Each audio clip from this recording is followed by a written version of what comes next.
Hello, Paul Pluta channel. Today I'm doing some paid reviews. Back in the saddle. And remember, like, subscribe, tell your friends, and please continue to watch the Archie Luxury and the Paul Pluta channel. Quick wristwatch check. I'm wearing my Patek Philippe World Time. Now, I wanted to talk today. This is a paid review from Stephen. I really enjoy the channel, so I doubled the amount I sent you. No need for a video. Oh, we got to do a video. I'm about to purchase my first luxury watch. I had my heart set on the Omega Speedmaster, Man on the Moon. I have recently come into a little bit of money and was strongly considering a Rolex Explorer 2 with white dial. What watch would be best watch for daily wear and best overall value?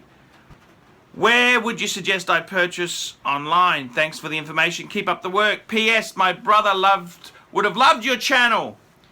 He would go on about his watches and his Andy Warhol art just like you. Too bad he passed away when he was 17 from heart failure. Yes. Hello to your brother there. It's very, very sad story. 17. Ooh, that's young. So, Stephen, let's have a talk there. You're going to buy your first wristwatch. Well, let's have a talk about this here. Now, Stephen, I think he owns his own little computer business. We'll give it a plug. www.soundcomputers.net. Soundcomputers.net. What watch would I get? Look, I got to tell you, I think the Omega Speedmaster Man on the Moon, that is a great watch. I've always said if you're getting your first watch, I think Rolex is better because Rolex is waterproof. You can do a little bit more with it. Nothing to say there's anything wrong with the Omega Speedmaster Man on the Moon. I love my Speedy. However, what would I say for you to buy? Now, I gotta tell you, Stephen, if you're a bit of a computer nerd, computer geek, computer guy, think about the Milgauss, the Rolex Milgauss. I reckon that is a cool choice because it's the anti-magnetic fields. It's got protection against magnetic fields. So that's a great choice. Look, I would honestly say to you, it depends if you're buying new or second-hand.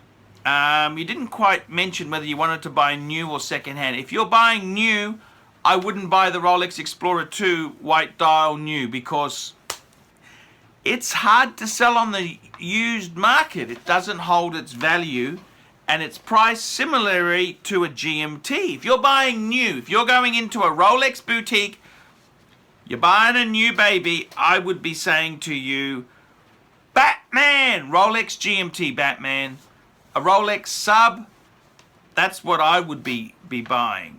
If you're buying on the used second-hand market, I would, if you're in America, I think, I would go straight to Kenny Nguyen, Jewelers on Time. Tell him you know Archie Luxury.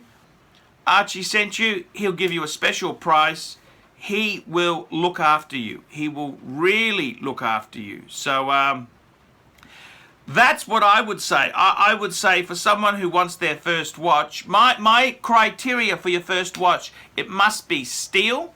Must be on a bracelet, preferably waterproof, and Rolex. That's what I would say because your first watch, you can wear it everywhere. I reckon the Omega Speedmaster Man on the Moon is great as a second watch. Like if you want to, something a little bit different for, special casual Fridays, stuff like that. But first watch, definitely get some sort of Rolex. I love the Explorer 1 because it's a dress watch, it's a sports watch, it's just so cool. Unless you really want that GMT function, I reckon, if I had to get one watch to keep me happy, it depends what stage of life you're in there. Personally, I love the two-tone bluesy. Now they're quite expensive, okay? So, that's unless you have, I'd only ever buy second-hand myself, but I think myself a no-date sub. I love just the symmetry and that bezel. That's such a handy thing. You're with a client, put the bezel on to know how long you've been there. Such a good thing. That's such a simple complication to have on a watch. That rotating bezel. So I honestly would say to you, I really do think the best thing you can do as far as watches go is get a Steel Sports Rolex. Okay, if you're buying secondhand, Polar Explorer 2, the Explorer 2, that's a great buy on the used market. I like the Milgauss because that's, you know, it's a bit funky. It ties in with your work there. It's got that second hand, that's got that tilted second hand to say it's an anti-magnetic Rolex. That's a really cool piece to have.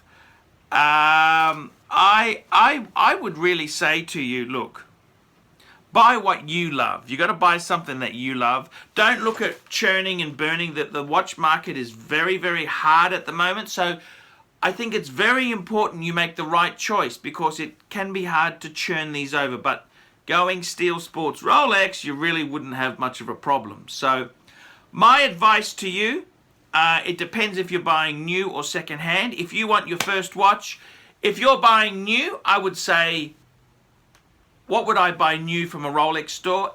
Get a discount, get the tax, get everything you can to reduce it. Batman, GMT, definitely. Rolex, Steel Sub Date, and Steel Sub No Date. Those are the three top pieces. If you're buying used, like a couple-year-old watch, go to Kenny Nguyen Jewellers on Time. I'd go Milgauss, Explorer 2, yes. Probably the black dial one is a little bit more valuable, and you know, I'd probably steer you to a black dial one. I love the Polar, but I got to be honest with you, white has turned out to be the softer choice. Okay, I'm just telling you honestly. You've been very nice to me, so I'll just be honest with you there. The Polar ones have turned out to be fucking. They're harder to sell than the black dial. So if it's the same money, I'd pick the black dial. They're both cool. They're both nice. They're both cool pieces. I would say to you, get a watch you enjoy, love it, and continue watching the Archie Luxury and the Paul Pluta channel. Thank you so much for your donation, and keep watching.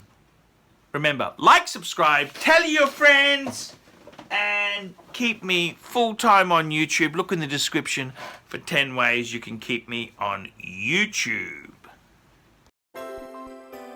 We specialize here in pre-owned Rolex watches. Rolex watch is a very special timepiece, and we always do the servicing exactly as factory specifications.